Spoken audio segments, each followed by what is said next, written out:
14 नं चिरांदुवार ब्लक इउपिपिएलआ दिनै सान्तिपुराव थानाय इउपिपिएल मावख'आव सानसेनि हाबाफारिजों आफादनि बोसोरारि जथुमाखौ गाजा गोमजायै खुंफुंनानै लानाय जायो।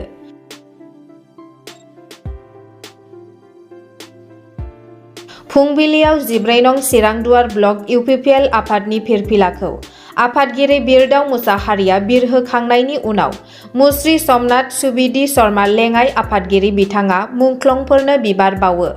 लोगोसे 14 नं चिरांदुवार ब्लक इउपिपिएलनि सिङाव थानाय मोन 10 गुदि इउपिपिएलनि बिबानगिरिफोरजों लोगोसे रायजो राजाखौ लानानै मोनसे थान्दै जुथुमाबो लानाय जायो। बे थान्दै जुथुमायाव गाहाय आलासि महरै बाहागो लायो मिरु इउपिपिएलनि गाहाय नेहाथारि राजु कुमार नार्जारी, चिरां जिल्ला इउपिपिएलनि आफादगिरि निर्मल ब्रह्म, 14 नं चिरांदुवार ब्लकनि टिसिएलसिसिनि मासिगिरि अमर सिंह ब्रह्म आरो सायख'जानाय बिटिआरनि एमसिएलए माधव चन्द्र सेत्री बिथांमोनजों लोगोसे गोबां रायजो राजा बिथांमोनहा। दिनैनि हाबाफारिया जोंनि 14 नं चिरांदुवार ब्लकनि कन्वेन्शन इउपिपिएलनि इउनाइटेड पिपल्स पार्टी लिबारेलनि कन्वेन्शन बेयाव फैनानै जोबोद गोजोननाय मोनदों। बिथांमोना ब्लक कमिटिया जोबोद मोजां मोनसे कन्वेन्शन खुंदों। गासिबो हारि माहारिनि सुबुंफ्रा बेयाव बाहागो लादों। आइजो, हौवाफोर, लाइमोनफोर गासिबो बेयाव बाहागो लादों। बेनि थाखायनो जोबोद मोजां मोनदों।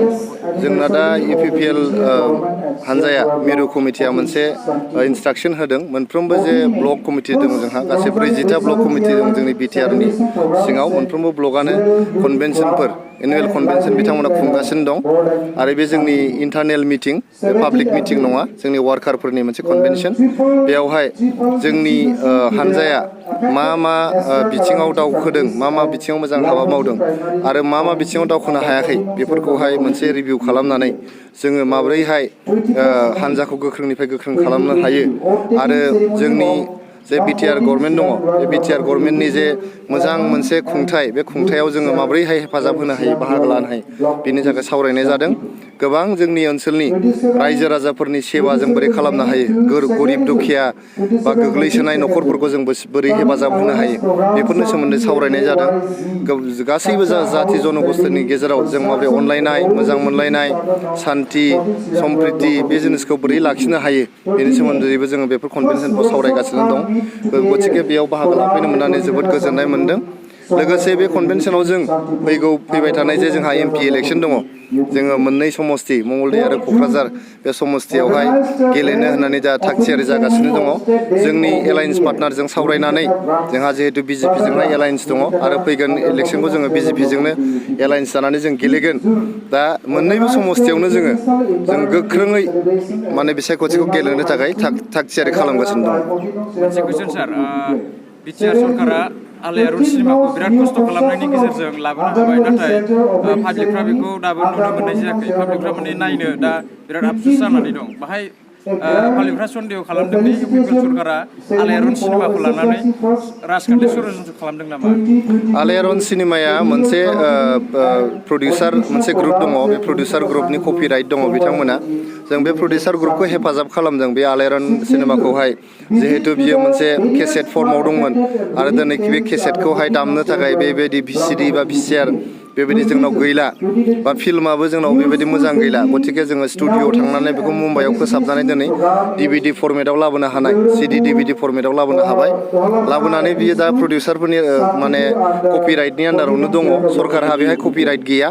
गतिके जायहा आलायारन सिनेमाखौ नायनो लुबैदों बिथांमोना प्रडिउसार जोंदाव बड'साखौ कन्टेक्ट खालामनानै बे सिनेमाखौ नायनो हायो। बेहाय सरकारनाव सोंलायनांगौ गैया आरो सरकारहा जिहेतु बे कपिराइटआ गैया, जोङो बेखौ बुंनो हाया। आरो सोरबाफोर जुदि बेबायदि नायनो लुबैथारदोंबा जोंनि सरकारखौ खावलायोबा जोंबो अनेक जायगायाव बे स्क्रिनिंखौ जों खालामना होनो हागोन।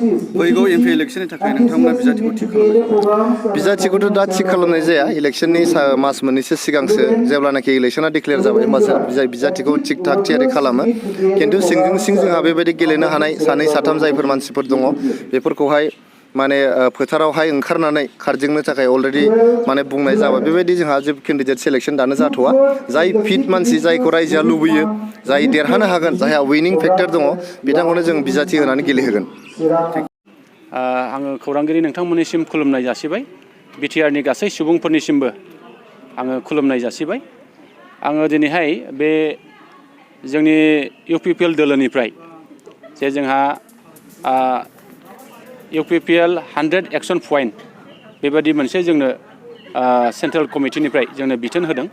बे बिथोन मथेनो जों दिनैहाय 12 नं चिरांदुवार ब्लक कमिटि UPPLआ जे सेथि बोसोरसालिया जुथुम्मा बे जुथुम्माखौ जोंहा नैबे जोंनि 12 नं चिरांदुवार ब्लक कमिटि अफिसनि जे मावख'आवनो जोङो सानसेनि हाबाफारि लानानै जोङो खुंनो सिगांदों।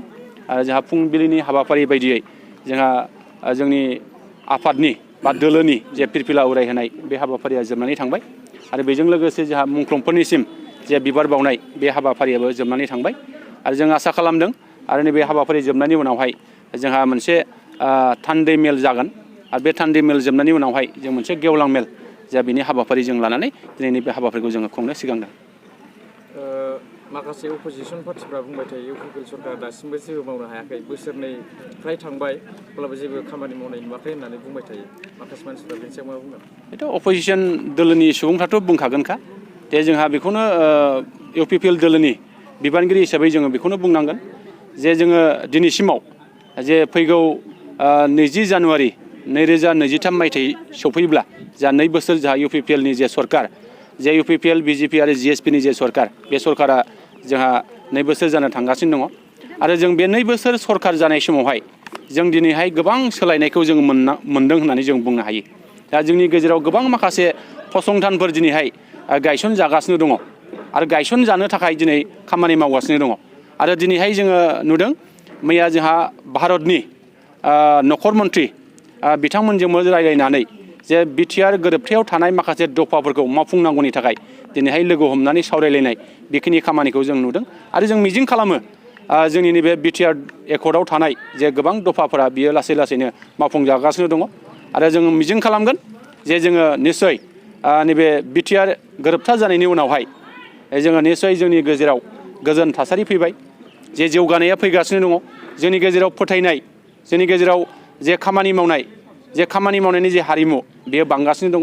आरो जों मिजिं खालामगोन आरो जोंनि फैबाय थानाय समावहाय जोङो मोनफ्रोमबो हारि माहारिखौ लानानै जोङो निस्सय बिटिआर जौगानायनि थाखाय बा ओनसोल लुखांनायनि थाखाय जों निस्सय खामानि मावनो हागोन बेखौ जों मिजिं खालामो।